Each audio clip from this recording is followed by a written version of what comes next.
Hi friends, ఎలా ఉన్నారు? ప్రతి సుమంగళికి కూడా ముత్తైదువుకి వివాహిత జీవితంలో మంగళసూత్రం అనేది ఎంతో ముఖ్యం. సాధారణంగా కొందరు ఏమన్నా పసుపు తాడుతోనూ, కొందరు బంగారంతో పసుపు తాడును కలిపి ధరిస్తూ ఉంటారు. మంగళసూత్రంలోని పసుపు దారాన్ని మార్చాలనుకుంటే ఏ రోజుల్లో మార్చాలో చూద్దాం. ముఖ్యంగా మనము మంగళ శుక్రవారాల్లో అసలు మార్చడం చేయకూడదు. ఎందుకంటే మంగళసూత్రం లక్ష్మీప్రదం కాబట్టి.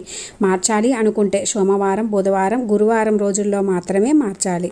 అలాగే రాహుకాలం, యమగండాల్లో మంగళసూత్రాన్ని మార్చకూడదు. ఇంకా మంగళసూత్రాన్ని మార్చేందుకు కూర్చుంటే ఆ పని పూర్తి అయ్యేంత వరకు మధ్యలో లెగవకూడదు. నెలసరి సమయాల్లో మంగళసూత్రాన్ని మార్చకూడదని చెప్పి ఆధ్యాత్మిక పండితులు చెబుతారు. ముఖ్యంగా మంగళసూత్రాన్ని మార్చుకునేటప్పుడు మనము దీపం పెట్టుకున్నాక మార్చుకుంటే మంచిది. ఇంకా ఎవరికంట పడేట్లు చేయకూడదు. మంగళసూత్రాన్ని సూర్యోదయానికి ముందు బ్రహ్మీ ముహూర్త కాలంలో మార్చడం ఉత్తమం. పసుపు తాడు మార్చుకున్న తర్వాత పసుపు తాడికి పసుపు కుంకుమ పెట్టుకొని భర్తతోటి ఇంట్లో పెద్దవాళ్ళతోటి తప్పకుండా అక్షింతలు వేయించుకోవాలి.